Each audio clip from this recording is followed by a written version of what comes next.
Deslumbrantes hallazgos que nos permiten vislumbrar el pasado antiguo de la humanidad. Huesos de gigantes que vivieron hace siglos y hombres bestia primitivos que deambulan solitarios. De todos los misterios que el hombre ha logrado resolver, aún hay uno que desconcierta la curiosidad. ¿De dónde venimos? ¿Somos los seres humanos el resultado de una espontánea creación divina? ¿O es posible que, como apunta cierta evidencia, evolucionáramos con el tiempo de otras especies? ¿Hubo quizás un eslabón perdido que nos volvió lo que somos ahora? Eso es lo que intentaremos averiguar.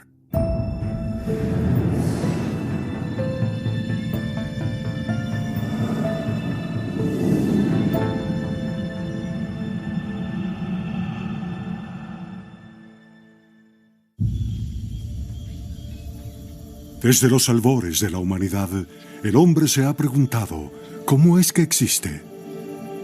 A lo largo de la historia, se han propuesto numerosas teorías distintas, queriendo explicar el profundo misterio de los orígenes de la raza humana.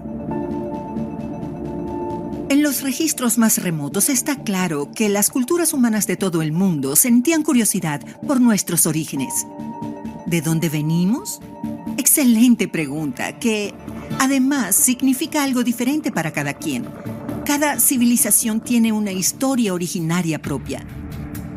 En muchos relatos creacionistas sobre el origen del hombre, los humanos tienen su forma actual desde el inicio. Por ejemplo, el capítulo 1 del Génesis de la Biblia judeo-cristiana es un relato muy bien estructurado y ordenado de la creación. En esta narrativa, a través de una serie de acciones habladas, Dios crea los cielos, la tierra, el suelo firme, los mares, y luego puebla todos esos dominios con peces, aves y animales que se arrastran. Y al sexto día, Dios crea al hombre. Y cuenta el Génesis que con solo hablar, Dios creó a los humanos, varón y mujer, a su imagen y semejanza, lo cual implica que aquellos humanos lucían tal y como lucimos hoy en día. A través de la historia, antes de que hubiese ciencia, lo único que teníamos era mitología sobre nuestro origen, historias y leyendas transmitidas de generación en generación durante miles de años. Nada más. Y he aquí que apareció Charles Darwin, quien se atrevió a decir que estamos emparentados con los simios, lo que causó un gran revuelo. En 1871, Charles Darwin publicó El origen del hombre, donde proponía la teoría de que humanos y simios tenían un mismo ancestro. La historia evolutiva natural de nuestro linaje dice que fuimos monos, luego simios y eventualmente nos volvimos Homo sapiens. Pero, ¿cuándo y cómo sucedió? Son preguntas que la ciencia aún no sabe responder y las pistas no son más que fragmentos de fósiles. Desde el revolucionario trabajo de Darwin, muchos han teorizado que quizá hubo un supuesto eslabón perdido entre nosotros y nuestros primitivos ancestros que explicaría cómo es que existe el hombre moderno. Pero en años recientes, los científicos han sugerido que ese concepto es demasiado simplista y que la verdad detrás de los orígenes de la raza humana es mucho más compleja y misteriosa. Creo que el concepto de que puede haber un eslabón perdido en la evolución humana se deriva de la manera como el hombre siente cierta predisposición hacia la idea de que la evolución, a propósito, no ha progresado hacia nosotros o con una dirección clara. Y, en otra perspectiva, somos una rama muy pequeña de un árbol mucho más diverso de seres vivos. Es una noción fascinante. La evolución humana siempre se ha visto como una línea con el típico simio encorvado que poco a poco se va irguiendo. Lo que no hemos comprendido es que no fue así. Nuestro pasado está repleto de especies diferentes con rasgos similares a los del hombre moderno, pero la evolución no fue lineal. Ni siquiera es un árbol, es más como un arbusto espinoso sin ningún orden. ¿Será posible que no haya un eslabón perdido, sino que muchas especies distintas formaron el árbol evolutivo humano? De ser así, ¿podrán haber sido significativas en los orígenes de la humanidad? Para responder esa pregunta, la especie con la que estamos más estrechamente emparentados, los neandertales. Sunnyvale, California, 15 de diciembre de 2011. La compañía de genética 23andMe anuncia que sus nuevos kits caseros pueden detectar qué tanto del ADN de una persona proviene del de los neandertales. Los neandertales, una especie extinta, eran muy similares a los humanos, pero desaparecieron hace unos 30.000 años. Pero la prueba de 23andMe demuestra que hay un pequeño porcentaje de ADN neandertal en todos y cada uno de nosotros. La aparición de estas sensibles pruebas de ADN nos obliga a repensar cómo evolucionó el hombre. Los neandertales son una subespecie del Homo sapiens. Tenemos ancestros en común con ellos, cuya data oscila entre 700 y 800 mil años. Vivían en lo que hoy en día es Europa y el Medio Oriente y prácticamente dominaron la última glaciación. Con suerte, ahora que sabemos que tenemos ADN neandertal, nos interesamos en nuestro pasado un poco más. Es inesperado, porque solíamos pensar que nunca hubo conexión. Pero a través de la ciencia del ADN, empezamos a darnos cuenta de que hubo bastante apareamiento entre los neandertales y humanos, y ahora tenemos suficiente información para dibujar el árbol genealógico de nuestra raza. Tanto humanos modernos como neandertales son lo que los científicos denominan homínidos, un grupo de especies que incluye al hombre y a sus parientes más cercanos.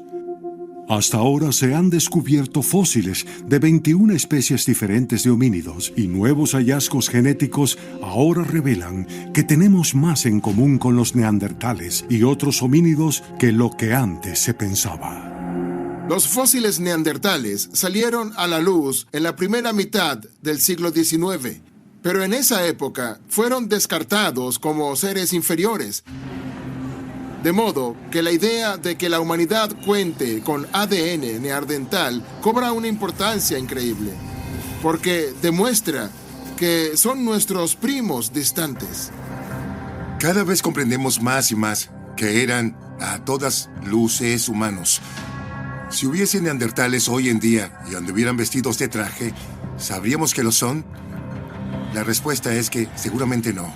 Eran excelentes diseñando y usando herramientas, creando arte, joyería también.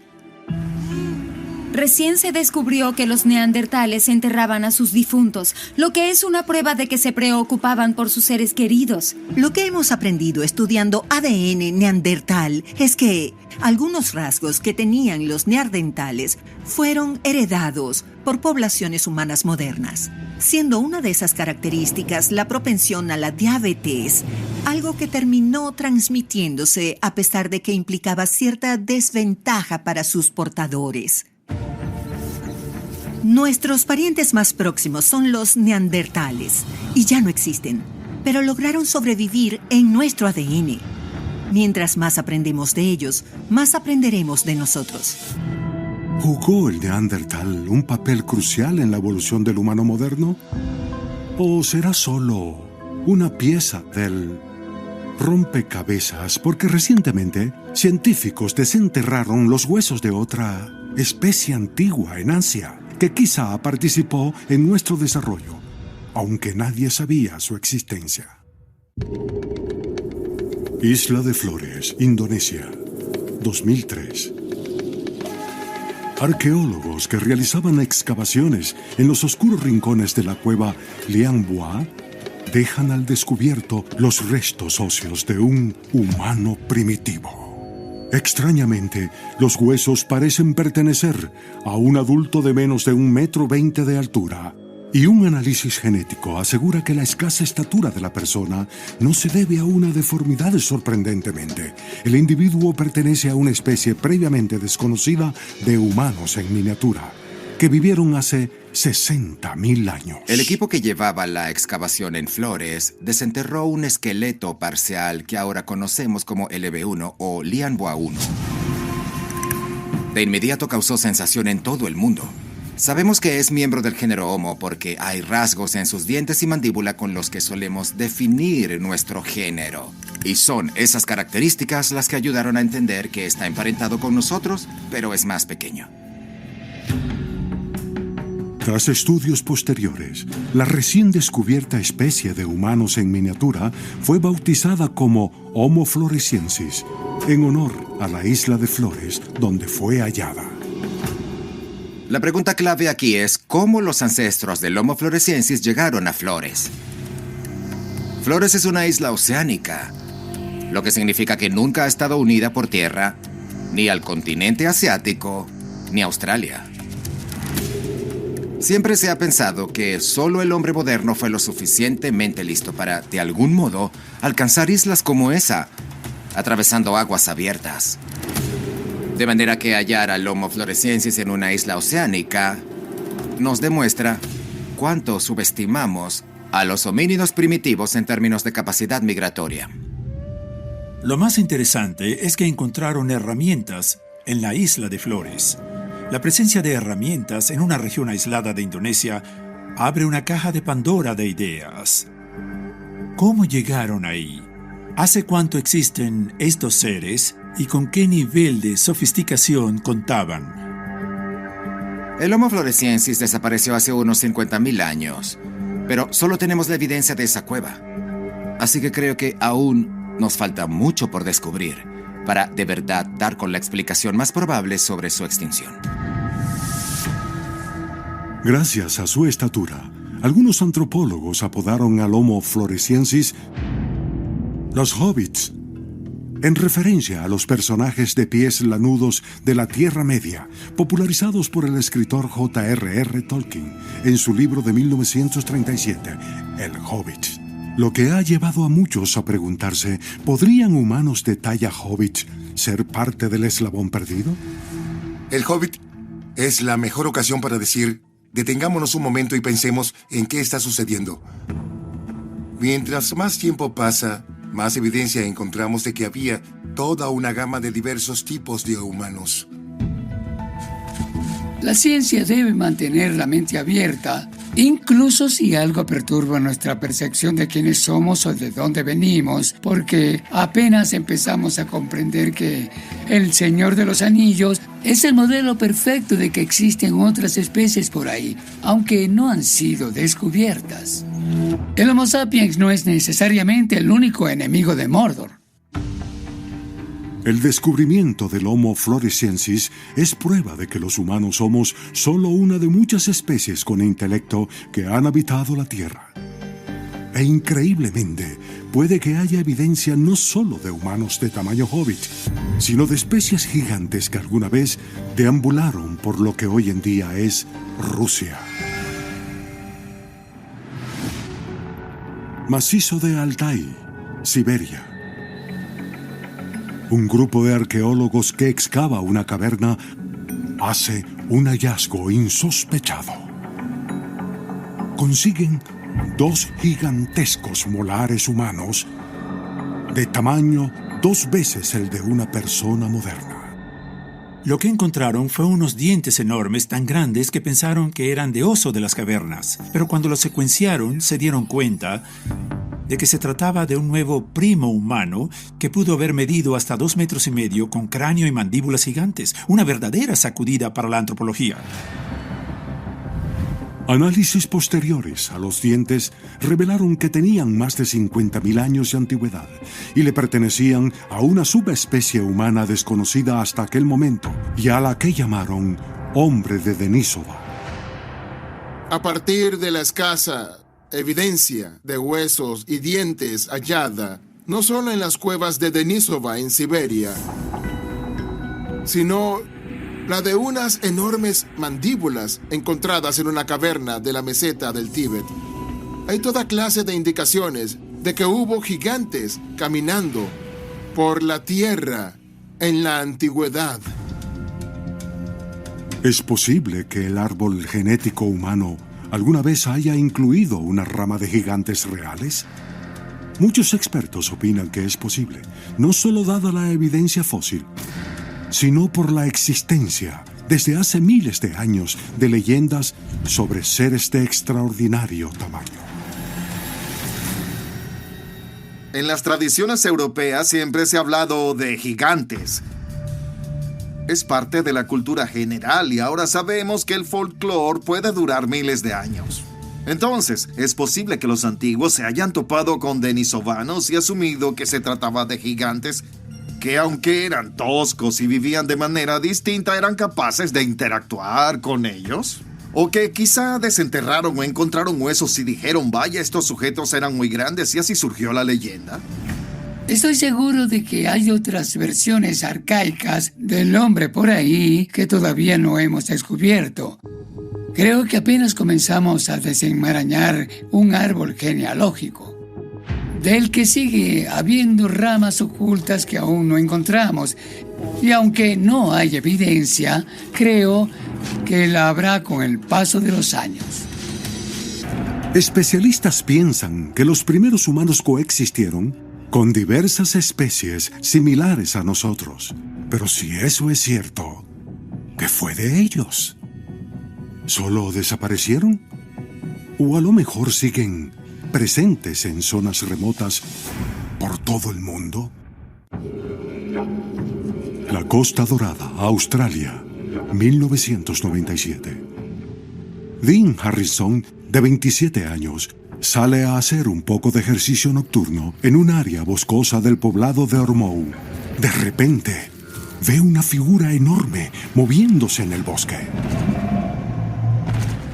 Sentí un escalofrío que no pude explicar, que fue de mi cabeza a mis pies y arriba otra vez. Se me puso la piel de gallina porque podía escucharlo caminando por el pantano. Pisada tras pisada, sacando arbustos de raíz y arrojándolos por el bosque. Con la mirada seguía aquella gigantesca silueta que se detuvo al margen del bosque, justo detrás de mí. Medía unos 2,5 metros más o menos y tenía algo que hizo que una voz en mi cabeza me dijera: corre tan rápido como puedas. Aunque el encuentro nocturno de Dean con la enorme criatura fue breve, al indagar un poco, quedó convencido de haberse topado con un esquivo espécimen de lo que a menudo llaman el Yagüi. El Yagüi es una criatura antropoide cubierta de pelo que se dice vive en el interior de Australia. Ha habido miles de avistamientos de la criatura desde hace años y hay historias que se entremezclan incluso con leyendas aborígenes. Los nativos le dieron numerosos nombres: Yahoo, Yuri, Yari, Yori. Dependiendo del dialecto y de la región se pronunciaba diferente. Los primeros avistamientos fueron noticias en diarios australianos del siglo XIX. La mayoría lo describe como un hombre muy grande, con la cabeza sobre los hombros, apenas sobresaliendo. Hombros enormes, como balas de cañón, muy musculoso, con pectorales bien definidos, brazos muy largos en comparación con los de un humano, piernas cortas, ojos profundos, un ceño pronunciado, mandíbula protuberante, nariz ancha y plana, con una estatura de hasta 3 metros, según algunos, que cada vez son más. Los avistamientos van en aumento. El encuentro de Dean lo inspiró a formar un grupo de investigación del Yagüi australiano, o AYR. El verdadero propósito era crear un grupo al que la gente pueda acudir por respuestas después de un encuentro con una de estas criaturas.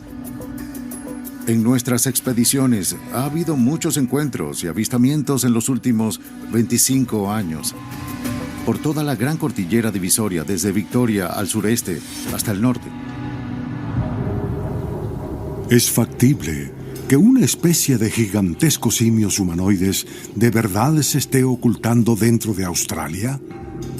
A algunos les parecerá descabellado, pero la verdad es que los numerosos avistamientos de Iagüi no son la única evidencia de que todavía puede haber un primo más alto del hombre viviendo en el bosque, porque hay reportes de criaturas similares alrededor del planeta entero. La noción general de que un ser antropoide grande y desconocido habita los bosques es común a nivel global. Ya sea que hablemos del Yeti en los Himalayas, del pie grande en Estados Unidos o del Iagüi en Australia y Nueva Zelanda.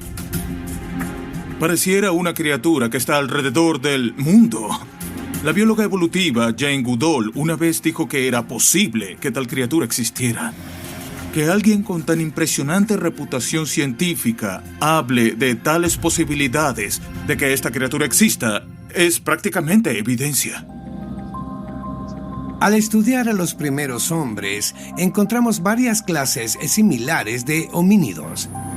De haberse desarrollado en algún lugar oculto, sobreviviendo y evolucionando, aquellos protohumanos bien pueden haberse convertido en pie grande, el Iagüi o el Yeti.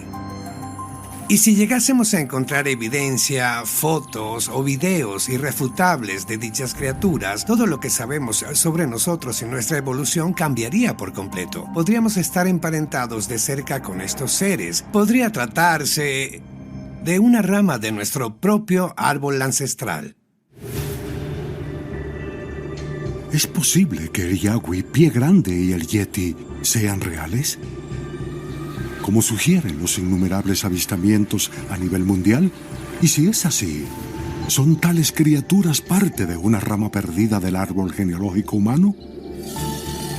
Quizá encontremos una respuesta si examinamos un ser que, algunos creen, dejó tras de sí evidencia física de su existencia en lo alto de la cordillera de los Himalayas. Nepal, abril 2019.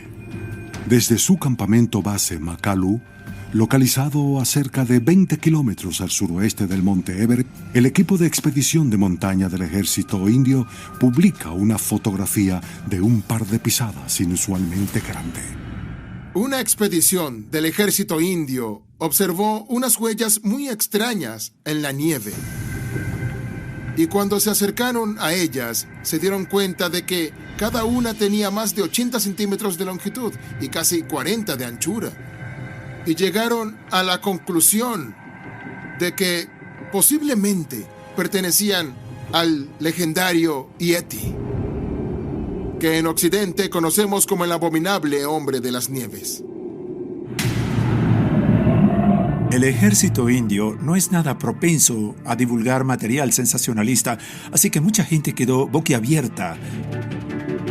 Y cualquiera que vea esas pisadas, de inmediato se hace la pregunta: ¿de qué tamaño era ese ser? Curiosamente, no es la primera vez que se encuentran enormes huellas bípedas en las cercanías del Everest. En 1951, el montañista británico Eric Shipton capturó una foto de lo que parecía una gigantesca pisada con el dedo gordo de un simio, no el de un hombre. Algo que apoya la credibilidad de los avistamientos es que muchos testigos describen lo mismo.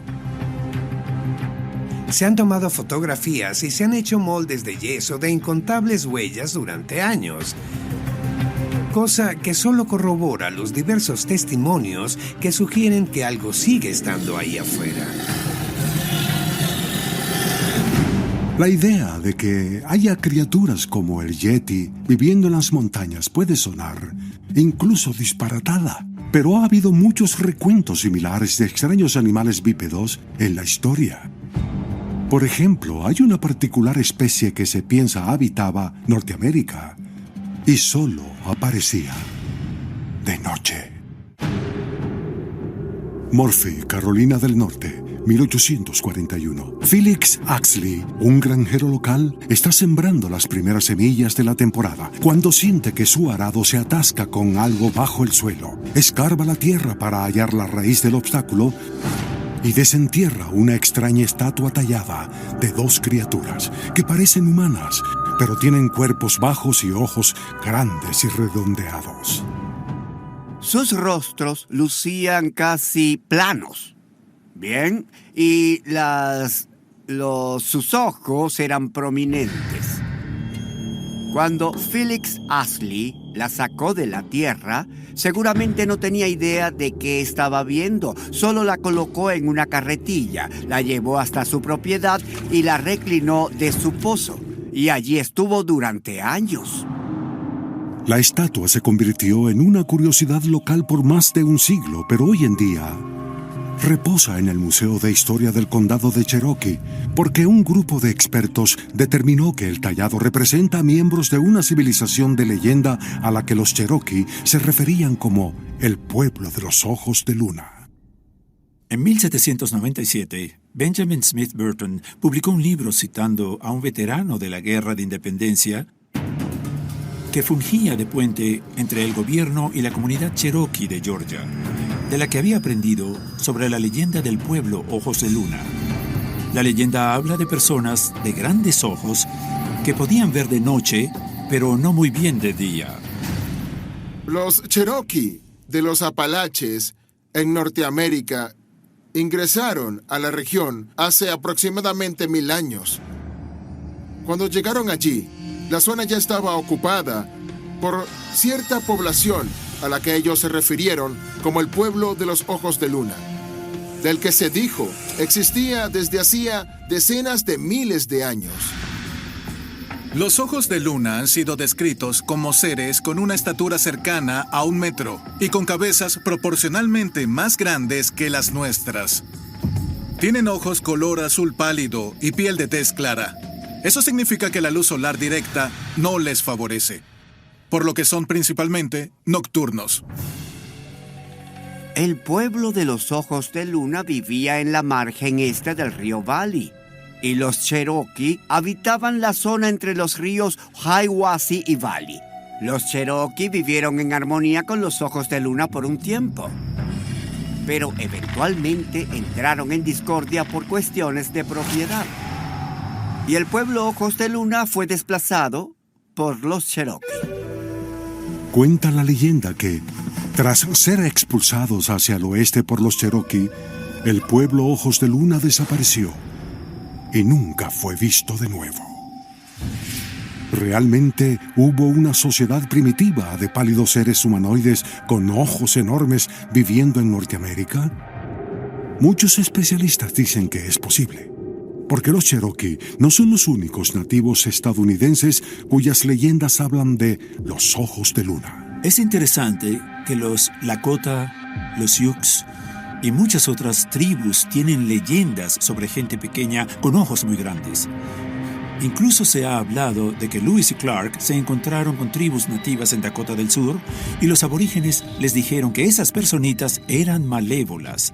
Usaban flechas envenenadas y asesinaron a algunos de ellos. Y me refiero a feroces guerreros, no a gente supersticiosa. Algo muy interesante sería intentar superponer estos personajes, por así decirlo, con lo que la arqueología nos ha enseñado. Por ejemplo, que había muchos homínidos distintos sobre la Tierra y que no es para nada imposible que algunas de las historias que existen provengan de nociones folclóricas antiguas de cuando el mundo era un lugar mucho más diverso. ¿Es posible que civilizaciones enteras, pertenecientes a otras ramas del árbol genealógico humano, desaparecieran de la historia? Es una intrigante sugerencia. Pero en el caso del pueblo de los Ojos de Luna, muchos investigadores piensan que hay evidencia real y física de su existencia, aún en pie. Parque Estatal Fort Mountain, Georgia. Erigiéndose sobre la cima de una erosionada montaña en el extremo sur de los Apalaches, hay una curiosa muralla de piedra de más de 260 metros de largo. A los ojos de luna se les acredita la construcción de increíbles estructuras en lugares como montañas y colinas, como en Fort Mountain. De hecho, hay incluso señalizaciones en el lugar que indican que el muro fue levantado por el pueblo Ojos de Luna. Estamos bastante seguros de que no la construyeron los Cherokee, porque ellos no utilizaban rocas para construir, sino una mezcla similar al baareque. Una combinación de paja, arcilla y barro. Al no haber sido levantada por los Cherokee, la muralla bien pudo ser construida por los Ojos de Luna. Puede parecer inverosímil que una raza de pálidos humanoides con enormes ojos como lunas una vez vivieran en Norteamérica. Pero ha habido reportes de una criatura incluso más increíble que habita los pantanos de Carolina del Sur, una extraña bestia que se dice es mitad hombre, mitad reptil. Condado de Lee, Carolina del Sur, 29 de junio, 1988, 2 de la mañana. Christopher Davis, de 17 años, se detiene a ocuparse de un pinchazo en un remoto camino del pantano Escape Ore, cuando de pronto siente que no está solo. Para cuando ya estaba guardado el gato y el neumático desinflado en el maletero, voltea y en la penumbra ve algo que se le acerca. Y mientras más se le acercaba, más fácil se le hacía ver que no era una persona. Miró bien y lo que vio fue una figura color verduzco, de entre 2 y 2,5 metros de estatura, con brazos que le colgaban a los costados y 3 garras en cada mano. Presintiendo que se hallaba en peligro, Christopher entra al auto y conduce lejos de allí tan rápido como puede. Christopher miró por el retrovisor y vio que la criatura lo perseguía. Estaba aterrorizado, totalmente aturdido por lo que acababa de ver, que eventualmente desapareció en la oscuridad. Christopher llegó a casa sano y salvo, pero su atemorizante relato muy pronto alcanzó la prensa. Tanto periódicos como canales de televisión se abalanzaron sobre el bizarro recuento. En lo profundo del pantano Skateport de Carolina del Sur se cuenta que vive una entidad en parte hombre, en parte bestia. Una criatura que Christopher Davis, de 17 años, asegura atacó su auto hace unas noches en una solitaria carretera. Medía más de 2 metros, con brazos largos, ojos rojos. Los medios se volvieron frenéticos con la historia. Hubo artículos en periódicos de Corea sobre el hombre lagarto, lo que no es más que un tributo a la viralidad del hombre lagarto. Durante la locura mediática, docenas de otros testigos contactaron a la oficina del sheriff del condado de Lee. Todos decían haber tenido encuentros similares con una extraña criatura de 3 dedos que parecía ser mitad humano y mitad reptil. Pero en lugar de descartar los reportes, las fuerzas de la ley los tomaron muy en serio. Convocaron a los testigos, los interrogaron, en algunos casos hasta los sometieron a un detector de mentiras y todos los relatos de avistamiento del hombre lagarto fueron fidedignos. Verdaderamente, ¿puede haber una especie de reptil que evolucionó para caminar en 2 patas, como un humano? Quizás resulte absurdo, pero muchos investigadores lo creen posible. Y como evidencia, señalan a una figura de la Biblia que mostraba características tanto humanas como de reptil.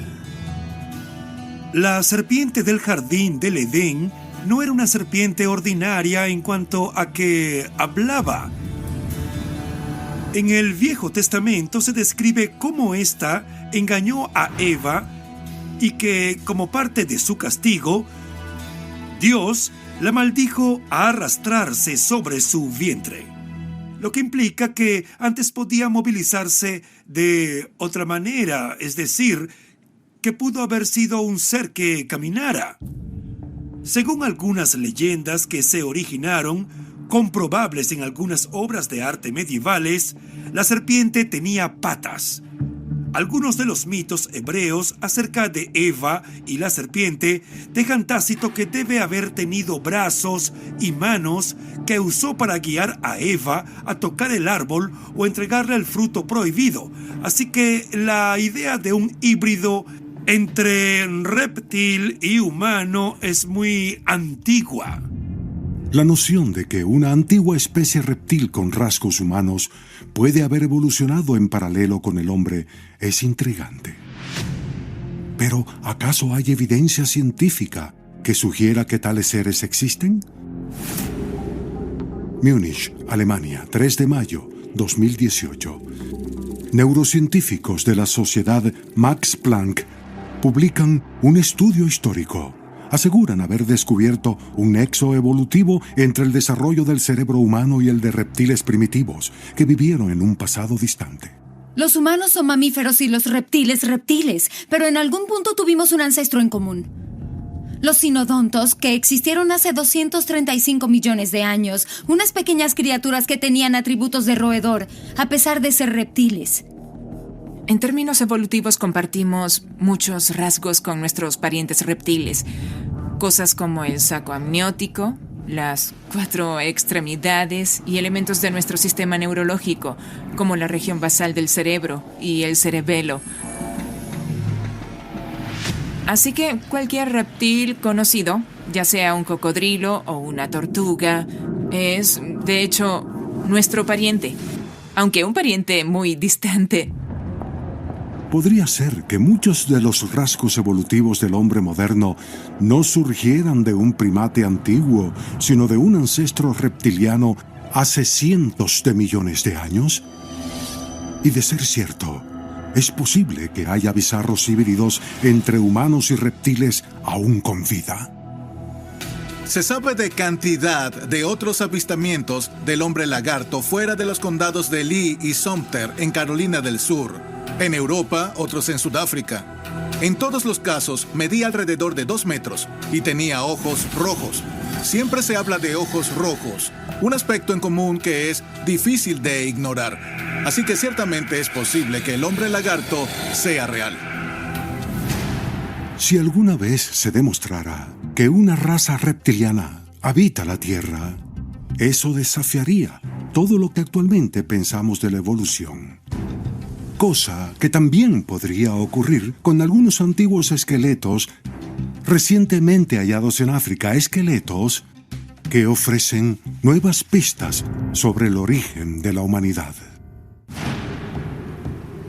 Valle del río Bluebank, Sudáfrica, 13 de septiembre 2013. 2 espeleólogos aficionados se adentran en el sistema de cuevas Rising Star para explorar sus retorcidos pasadizos. Una vez dentro, hacen un descubrimiento inesperado. En la cueva están esparcidos los huesos de 15 personas. La datación por radiocarbono revela que las osamentas tienen más de 300.000 años de antigüedad. Y aún más sorprendente, los científicos determinan que los restos pertenecen a una especie hasta el momento desconocida de homínidos, a la que bautizan Homo naledi. Lo más impresionante del hallazgo del Homo naledi fue su muy reducida capacidad craneal. En el Homo naledi es de cerca de 610 centímetros cúbicos, cuando en el hombre anatómicamente moderno es de unos 1.270 centímetros cúbicos. La diferencia es enorme entre 2 especies que existían al mismo tiempo, y para mí dice mucho de la evolución humana y de que un cerebro inmenso no es necesario para sobrevivir. El descubrimiento del Homo naledi generó muchas preguntas acerca de la evolución de nuestra especie en África. Porque se trata de otra especie humana que se superpone a la nuestra, la cual comparte ciertos aspectos de nuestra anatomía, pero con características muy distintas, demostrando que la evolución tomó otra dirección con su particular diseño. Desde que Charles Darwin publicara El origen de las especies, hemos asumido que la evolución favorece a las especies con características ventajosas como la inteligencia. Pero algunos expertos opinan que el hallazgo del cerebro más pequeño del Homo naledi hace posible que la supervivencia del más apto no sea siempre el caso. Ser el más apto no solo implica correr maratones o escalar edificios, ser bueno en cálculo o ganar un premio Nobel, sino sobrevivir, mantenerse vivo en el entorno. Si fuera cierto que ser el más fuerte, el más rápido o el más listo no son requisitos para perpetuar la especie, ¿podría nuestra misión por desentrañar los orígenes de la humanidad haber estado equivocada todo este tiempo? Y si así fuera, ¿será posible que alguna vez en verdad sepamos quiénes somos y de dónde provenimos? Es evidente que nuestra historia es reescrita todo el tiempo. Sabemos lo básico, que somos parte de un constante cambio.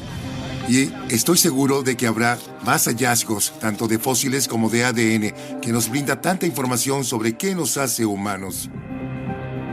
La diversidad humana era mucho mayor en un pasado reciente de lo que es hoy en día. En los últimos 100 años hemos pasado de un puñado de especies separadas por periodos muy amplios a un verdaderamente enredado arbusto genealógico colmado de ramas, que son diferentes ejemplos sobre cómo ser humanos en cada momento de los últimos 6 millones de años. Es increíble. Hablamos del eslabón perdido, pero cada vez encontramos más especies que no encajan dentro de lo anticipado y nos obligan a replantear la manera en que el hombre evolucionó. Y creo que seguirá habiendo descubrimientos que, con suerte, nos ayudarán a hallar más piezas del rompecabezas para entender de dónde venimos y quizá saber mejor cómo seguir avanzando. ¿Alguna vez hallaremos ese esquivo eslabón perdido que nos explique nuestros propios orígenes? Cada cráneo o esqueleto que descubrimos sin duda nos lleva a un paso más cerca de la ansiada respuesta. Por otro lado, tal vez no deberíamos asumir que somos el único propósito de la evolución y que quizá el hombre es solo una pieza de un misterio mucho más grande que al menos por ahora sigue siendo inexplicable.